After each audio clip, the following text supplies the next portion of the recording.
There are very few things in Bartlett Mitchell that we ban as an organisation, but one of those things is bought-in French and vinaigrette dressings. And there's a couple of reasons for that. The first one is actually a vinaigrette is very simple to make. Secondly, a bought-in vinaigrette, and particularly a French dressing, contains so many stabilisers and additives that actually there isn't really very much food in it, and what food there is isn't particularly good for you.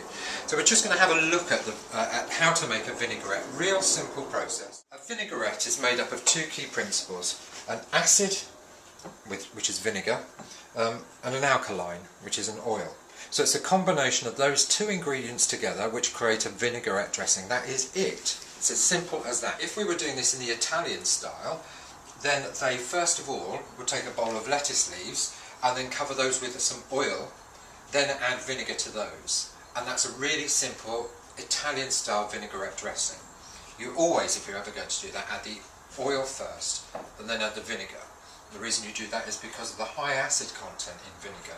If you add that directly to something as delicate as a leaf, it starts almost cooking it, so you get that very wilted effect, whereas if you coat them first with oil and then add the vinegar to that, the vinegar stays on the outside of the leaf rather than permeating into it and destroying it. What we're going to do is look at the French style of doing that, and we're going to produce one which is as a result of an emulsion. Now an emulsion is a slightly thicker sauce or dressing, and we need to create the emulsion using some form of stabiliser, so that's the key thing. Now this one, the traditional French one, we're going to use a Dijon coarse grain mustard to produce that. Other examples of a stabiliser would be egg. So if you're making a Caesar salad, you use an egg in the dressing, and that forms almost like a mayonnaise type stabiliser. And in the same ways, we use egg yolks with oil and some vinegar to make a mayonnaise dressing. So it's exactly the same process. So we're creating that stabiliser. So the first thing we're going to do is just add 1 teaspoon of mustard to our mixing bowl. And you can add whatever volume you like to this, but you have to generally remember that the amount of stabiliser to vinegar is the same. So I put that into my bowl, and then the next thing I'm going to do then to that is add my vinegar. Now you can use white wine vinegar, you can use a balsamic vinegar. Personally I find that really strong, so I really wouldn't use that. The other thing you can use as well, I put that in my trusty fridge, is lemon juice as well. But for this one I'm just going to use some white wine vinegar for this. I'm going to just add a drop of this into here. Okay. Produce a nice... Now, when you went to catering college you would have been, I'm sure, told a very precise mixture or measurement to create a vinaigrette. It really doesn't matter too much. Again, we're talking about proportions. What you have to do is taste it and decide whether or not you're happy to put your name next to it.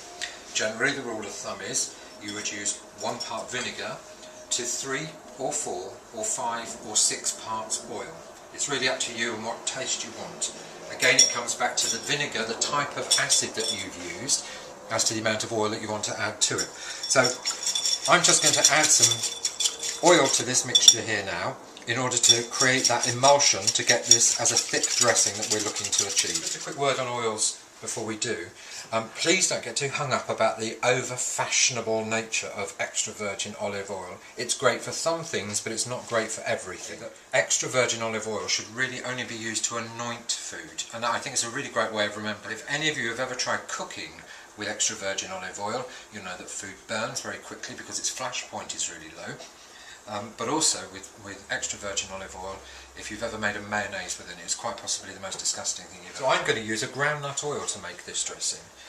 I can add other oils to it if I want to, just to create different flavours, but just be aware that the groundnut oil is probably one of the healthier of the oils for you, but also it is fairly flavourless. I'm going to use my mixer for this because it's really important that you add the mixture at a really gentle pace. So I'm just going to add the oil almost a drop at a time to start with here, because we need to create this emulsion.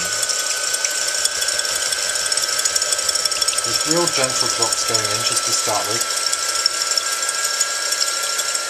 Okay, so we've now got our dressing to the stage that we want it to be. It's nice creamy consistency, and that's just as a good French dressing should be. Now to this basic mixture then you can add anything you want to it. We're going to add just a bit of blue cheese to this, so I'm going to make a blue cheese dressing. One of the key ingredients though in any dressing is a good pinch of seasoning as well. You need to make sure that you season even vinaigrette dressings as well. So next stage then, I'm going to add some blue cheese dressing to this, or blue cheese, to make a vinaigrette. And I've got some of my own local blue cheese here. This is from Barkham in Berkshire, and this is called their Barkham Blue. This is a wonderful strong cheese. I'm not going to add all of this because I think there's probably a little bit too much there. And we just fold that into the mixture, knock that around into there, and that will thicken this up even more. I've made my blue cheese dressing, and just as one example of how we're going to use that blue cheese dressing, which came from a vinaigrette dressing in the first place, I'm going to make a potato salad. Just a couple of tips for you when you're cooking potatoes. Obviously everybody knows to add mint to their new potatoes, makes them taste like new potatoes, but I always add some lemon to it as well. It helps keep the potatoes really white when they've cooked. And then of course you season your water as well, but you don't need to add quite as much seasoning, salt to the water, if you've added lemon and you've added mint as well. So just remember that if you're really conscious about the amount of salt that you're using in your cooking. Prepare the potatoes, and I've cut those in half. I've cut them from top to bottom just to give that length of shape. And a really important tip is to add a dressing to potatoes when they're still warm. That means that they soak in the flavour. If you do it when it's cold, it's a bit like adding a dressing to cold pasta. It never really sinks into it. It always tastes like cold pasta in a dressing. We're just going to apply that over the top there, not too much. I'll make sure I get some of the grains in. That. There we go. Give that a mix. Okay, and you can see how that's coating the potatoes now. And then we're going to put it into our dish, our serving dish, and that's going to be ready to go. Fantastic. Nice and simple dish, made from vinaigrette dressing. Well done.